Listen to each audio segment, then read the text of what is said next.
Bismillahirrahmanirrahim. Assalamualaikum warahmatullahi wabarakatuh, Ibu. Waalaikumsalam, Ibu. Baik, Ibu, perkenalkan nama saya Bidan Ika yang bertugas pada sore hari ini ya, Ibu. Sebelum melakukan konseling, saya tutup profesi Ibu dulu. Silakan, Ibu. Setelah menutup profesi, saya akan mengambil data terhadap Ibu. Namanya siapa, Bu? Ibu Siska. Umurnya berapa, Ibu? Baru 23 tahun, Ibu. Dari mana? Dari ini Karangsukun. Baik, Ibu, saya sudah mengambil data terhadap Ibu. Sebelumnya, apakah Ibu sudah tahu apa itu adaptasi fisiologi pada masa nipas? Tidak, Bu, saya belum tahu. Baik, Ibu, di sini saya akan menjelaskannya. Yang pertama, di sini perubahan fisiologi pada masa nipas, postum vagina, dan sistem penyongkong rahim. Di sini vulva dan vagina mengalami penekanan serta penegangan yang sangat besar selama proses melahirkan bayi ya, Bu. Nah, di sini dalam beberapa hari pertama sesudah proses tersebut kedua organ ini terdapat keadaan kendur ya, Bu. Nah, di sini ada beberapa perubahan pada vagina. Nah, pada yang pertama sulit menahan kencing, yang kedua vagina terasa longgar, yang ketiga vagina mengalami perkembangan dan perubahan warna ya, Bu. Nah, di sini yang keempat vagina sakit dan terasa tidak nyaman, yang kelima vagina terasa lebih kering ya, Bu. Nah, baik, Ibu, di sini yang kedua ada perubahan fisiologi pada uterus. Nah, di sini yang pertama pembuluh darah.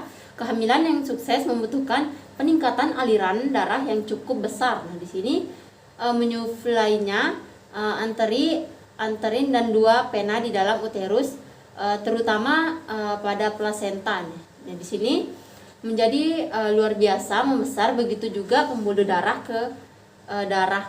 Nah, di sini yang kedua ada segmen. Nah, di sini serviks dan segmen bawah uterus, tepi luar serviks. Nah, di sini yang berhubungan dengan osteotum biasanya mengalami lasensi terutama di bagian lateral. Nah, di sini yang ketiga ada involusia tempat plasenta. Nah, di sini pada permulaan nipas bekas plasenta mengandung banyak pembuluh darah besar yang tersumbat oleh trombus. Nah, di sini biasanya luka yang demikian sembuh dengan menjadi parut. Nah, di sini yang keempat ada lokia. Akibat involusi uteri, lapisan luar desidua yang mengelilingi situs plasenta akan menjadi nekrotik. Nah, di sini desidua yang mati akan keluar bersama dengan sisa cairan. Di sini yang kelima ada subinvolusi. Nah, di sini involusi merupakan proses kembalinya suatu organ ke ukuran semula. Nah, di sini yang selanjutnya yang keenam ada perdarahan postpartum. Nah, di sini perdarahan 500 mili atau lebih dari jalan lahir pada persalinan spontan ya, Bu. Nah, di sini pervagina setelah kala 3 selesai. Nah, di sini atau 1000 mili pada persalinan sensar ya, Bu. Nah, di sini yang ketiga ada perubahan fisiologi pada saluran kemih termasuk inkontinensia. Nah, di sini yang pertama ada sistem perkemihan. Di sini buang air kecil yang sulit dialami selama 24 jam pertama. Nah, di sini urin yang dalam jumlah yang besar yang dihasilkan dalam waktu 12 sampai 36 jam sesuai melahirkan ya. Sudah melahirkan ya, Bu. Nah, di sini ada inkontinesia. Nah, di sini inkontinesia urin pada beberapa hari pertama postpartum tidak bisa terjadi. Nah, di sini yang keempat ada perubahan fisiologi pada pernapasan. Nah, di sini keadaan pernapasan selalu berhubungan dengan keadaan suhu dan denyut jantung nadi ya, Bu. Nah, di sini bila suhu nadi tidak normal, pernapasan juga akan mengikutinya, kecuali apabila ada gangguan khusus pada saluran napas. Nah, di sini bila pernapasan pada masa postpartum menjadi lebih cepat, kemungkinan ada tanda-tanda shock Nah, di sini yang selanjutnya yang kelima ada perubahan fisiologi pada darah dan cairan. Nah, di sini tekanan darah biasanya tidak berubah. Kemungkinan tekanan darah akan lebih rendah setelah ibu melahirkan karena ada pendarahan. Nah, di sini tekanan darah tinggi pada saat postpartum menandakan terjadinya preklam postpartum.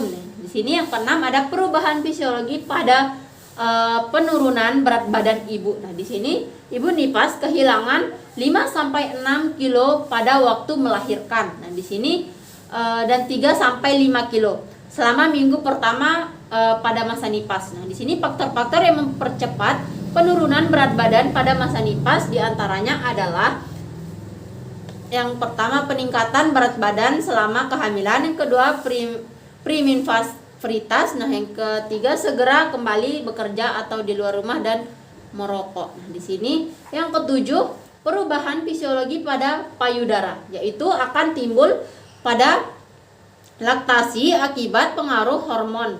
Nah, di sini pengaruh hormon laktogen terdapat kelenjar payudara. Hormon tersebut juga memicu keluarnya postpartum atau cairan kuning yang mengandung protein dan mineral. Nah, di sini yang diproduksi mulai di akhir masa kehamilan sampai hari ke-3 sampai 5 setelah persalinan.